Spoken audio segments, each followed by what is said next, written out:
మీ నియోజకవర్గంలో ఎంత ప్రోగ్రెస్ సాధించారో అది ఎమ్మెల్యేలకు కూడా మేము ముందర పెడతాం.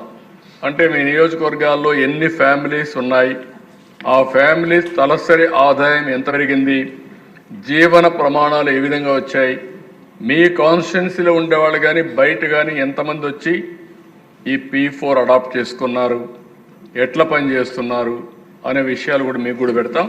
ఇది వర్కౌట్ చేసి పాలసీస్ అన్ని కంప్లీట్ చేసి ఈ నెల 30వ తారీఖున తెలుగు సంవత్సర నూతన సంవత్సరం రోజున ఉగాది రోజున దీన్ని ప్రారంభిస్తామని చెప్పి కూడా నేను మీకు తెలియజేసుకుంటూ, మీకు ఏదైనా డౌట్స్ ఉంటే చెప్పండి, డౌట్స్ లేకపోతే అమలు చేయండి. ఈరోజు మనందరం చేయాల్సిన ఒకటే మార్గం, దీన్ని అమలు చేయాలి. ఏదైనా సరే అంబేద్కర్ గారు ఒక మాట చెప్పారు, రాజ్యాంగం రాశాను, ఈ రాజ్యాంగం అమలు చేసే విధానం ఫలితాలు అమలు చేసే వ్యక్తులపైన ఆధారపడుతుందని. అంటే ఆయన ఉద్దేశం ఏంటంటే మంచివాడు వస్తే ఈ రాజ్యాంగంలో ఉండేటే కాకుండా అదనంగా చేర్చి ఇంకా బ్రహ్మాండంగా అమలు చేస్తారు, చెడు వ్యక్తులు వస్తే ఈ రాజ్యాంగాన్ని అమలు చేసేదంటూ తూట్లు పొడుస్తారని చెప్పారు. గడచిన 5 సంవత్సరాల గత ప్రభుత్వంలో ఏం జరిగిందో మీరే చూశారు. అందుకని ఇది మన చేతుల్లో ఉంది. ఆ స్ఫూర్తిని తీసుకొని మనం ఏ విధంగా అభివృద్ధి చేయగలుగుతామో చాలా స్పష్టమైనటువంటి టార్గెట్స్ పెట్టుకున్నాం. 2029 మళ్ళీ ఎన్నికలు పోయే రోజున మనం ఏం చేస్తామో చెప్పి ప్రజల దగ్గరికి వెళ్తాం. ఆ తర్వాత కూడా 2047కు ఇప్పుడు సాధించిన ఫలితాలు చూసి మనం ఎక్కడుంటాం కూడా ప్రజల్లో ఒక నమ్మకాన్ని కల్పించడానికి ముందుకు పోతున్నాం.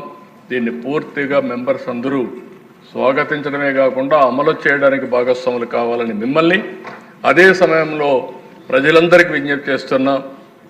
ఒక స్పష్టమైన వైఖరిని తీసుకున్నాం. మీరందరూ భాగస్వాములు. ఇందులో ప్రతి ఒక్కరికి మీరు భాగస్వాములే కాకుండా మీకోసం తయారు చేసిన విజన్ ఇది, మీరు గెలిపించిన ప్రభుత్వం తయారు చేసిన విజన్ ఇది. దీంట్లో పూర్తిగా భాగస్వాములయ్యి సహకరించవలసిందిగా మరొక్కసారి ప్రజలందరికీ విజ్ఞప్తి చేస్తూ మీ దగ్గర సెలవు తీసుకుంటున్నాను.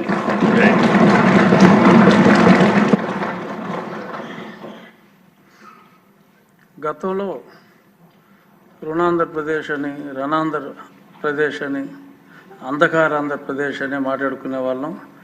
ఇప్పుడు కొత్త ప్రభుత్వం, కూటమి ప్రభుత్వం ఏర్పడిన తర్వాత అందరికీ కూడా స్వర్ణాంధ్ర, స్వచ్ఛాంధ్ర, విద్యాంధ్ర, ఆరోగ్యాంధ్ర, ఇది పరిపూర్ణ విశ్వాసం అయితే కలిగింది. ఇప్పుడు ముఖ్యమంత్రి గారు ఇంత వివరంగా చెప్పిన తర్వాత అది